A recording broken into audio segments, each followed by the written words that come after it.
भेटलो. गडकरी साहेब आज सकाळी अधिवेशनाच्या निमित्तानं ह्याला जाणार आहेत, गेले असतील दिल्लीला. आता हा प्रश्न जो आहे तो दिल्ली स्तरावर असल्यामुळं आम्हाला तिथं जाऊन अमित शहांची आणि संबंधितांची भेट घ्यावी लागणार आहे. माझी शुक्रवारी ज्यावेळेस मी बोललो त्यावेळेस देवेंद्र फडणवीस म्हणले की आपण सोमवारी किंवा मंगळवारी त्या ठिकाणी जाऊ. तर आम्हाला जरी जायचं म्हटलं तर इथलं सभागृहातलं कामकाज लक्षामध्ये घेऊन मुख्यमंत्र्यांच्या कानावर घालून ते तिथं जावं लागणार आहे. परंतु आम्ही तशा प्रकारचं नियोजन करतोय. विस्ताराबाबत चर्चा होणार आहे का? तुम्ही अमित शहांना भेटणार आहेत? अरे आता तुम्ही मधीच विस्तार कुठं काढला? तुम्ही काही पण हे करतात, नवीनच प्रश्न काढताय. आता सध्या आपल्या समोर दुष्काळी परिस्थिती, अवकाळी पाऊस, गारपीट, कांदा, इथेनॉल हे वेगवेगळे प्रश्न आपल्या सगळ्यांच्या समोर आहेत. त्या प्रश्नाला प्रथम प्राधान्य द्यायचं ठरवलेलं आहे. आणि ते काही विस्ताराचं जे विचारलं तो पूर्ण अधिकार राज्याच्या मुख्यमंत्र्यांचा असतो. त्याच्यावर मुख्यमंत्री ज्यावेळेस निर्णय घेतील त्यावेळेस होईल. शरद पवार साहेब उद्या इथे असणार आहेत, तुम्ही शुभेच्छा द्यायला जाणार आहे का?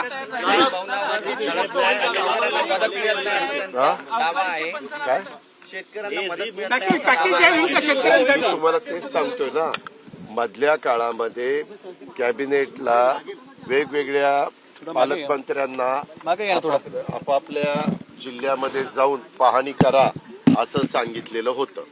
बहुतेक पालकमंत्री वेगवेगळ्या जिल्ह्यामध्ये जाऊन आले. कृषी मंत्री, मदत पुनर्वसन मंत्री असे अनेक जण वेगवेगळ्या भागामध्ये जाऊन आले. व्हिडिओ कॉन्फरन्सिंगच्या द्वारे देखील जिल्हाधिकारी, विभागीय आयुक्त यांच्याशी संपर्क साधण्यात आला. त्यांनाही सांगितलं की पंचनामे ताबडतोब त्या ठिकाणी पूर्ण करा. आताही मी अकोल्याच्या बाबतीमध्ये जिल्हाधिकाऱ्यांशी मगाशी बोललो. ते म्हणले की दादा अजून थोडेसे बाकी आहेत, परंतु आमचं वॉर फुटिंगवर काम चाललेलं आहे. पंचनामे झाल्याशिवाय साधारण काय काय कुठल्या कुठल्या पिकाचं, सोयाबीनचं, कापसाचं, धानाचं, तूर असेल, कांदा असेल, वेगवेगळ्या पिकांचं, फळबागांचं जे काही नुकसान झालेलं आहे त्याचे आकडे पुढे येणार नाही. आणि ते आकडे आल्याशिवाय काय आपल्याला एक आहे, एनडीआरएफ, एसडीआरएफचे मधल्या काळामध्ये नॉर्म्स पण बदलले गेले आणि नवीन नॉर्म्स आलेले आहेत. मागे एकनाथराव शिंदेंनी मागचे नॉर्म्स असताना नॉर्म्सच्या दुप्पट जवळपास मदत त्या ठिकाणी केली. 10,000 कोटीपेक्षा जास्त रक्कम ही महाराष्ट्रातल्या वेगवेगळ्या भागातल्या शेतकऱ्यांना अडचणीतनं बाहेर काढण्याच्या करता देण्याचं काम झालेलं आहे. तसं ह्याही वेळेस मंत्रिमंडळ आणि एकनाथराव शिंदे आणि त्यांचं सरकार त्याबद्दलचा निर्णय त्या ठिकाणी घेईल. सत्ताधारी आमदारांना 40 कोटींचा निधी दिला आहे. नाही, ऊसाचा प्रश्न कोल्हापूर जिल्ह्याचा सुटलेला आहे. राजू शेट्टींनी मागणी केली FRP पेक्षा तिथं जास्त द्या, तशीच मागणी त्यांनी सांगली जिल्ह्यामध्ये केली. खरं तर राज्य सरकार एक बघतं की शेतकऱ्यांनी ऊस घातल्यानंतर FRP प्रमाणे त्यांना पैसे मिळालेत का.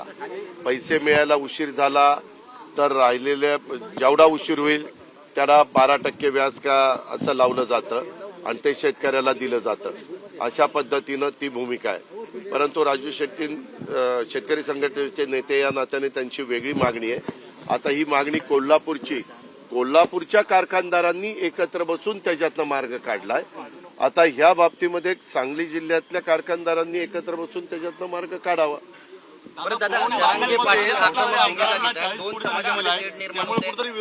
केलेली आहे काय वस्तू नाही, त्या टीकेत काही अर्थ नाहीये. तथ्यहीन टीका आहे. पवार साहेब उद्या नागपुरात आहे, तुम्ही शुभेच्छा द्यायला जाणार आहे का? नाही, हे ते आज म्हणालेले नाही, ते प्रत्येक भागामध्ये जाऊन ते सांगतायत.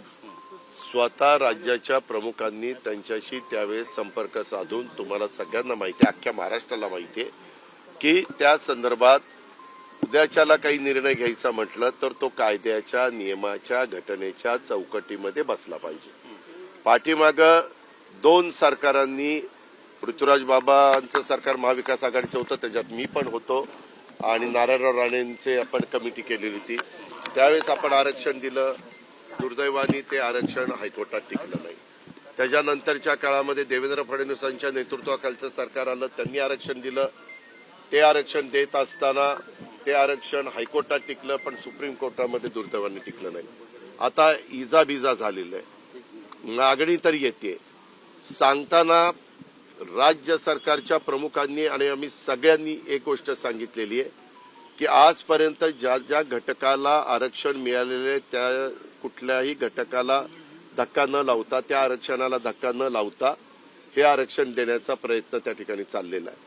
आता हे करत असताना मागास आयोग, त्यांच्याबद्दलचा अहवाल, मागे हायकोर्टाने सुप्रीम कोर्टाने कुठल्या कारणाकरता ते नाकारलं, फेटाळलं, त्याच्याबद्दलच्या ज्या काही त्रुटी राहिल्या असतील त्या त्रुटी त्याच्यामध्ये दुरुस्त करणं.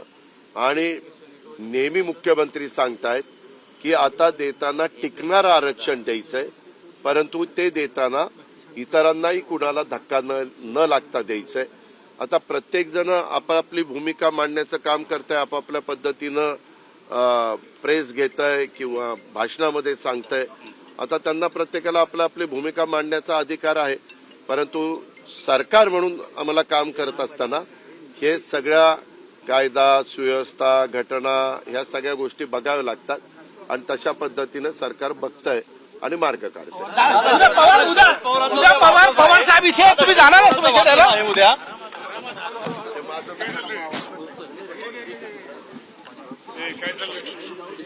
तर आपण पाहतोय या ठिकाणी शरद पवार उद्या नागपुरात असणार आहे आणि त्यांना शुभेच्छा देण्यासाठी तुम्ही जाणार का या प्रश्नावर अजित पवारांनी उत्तर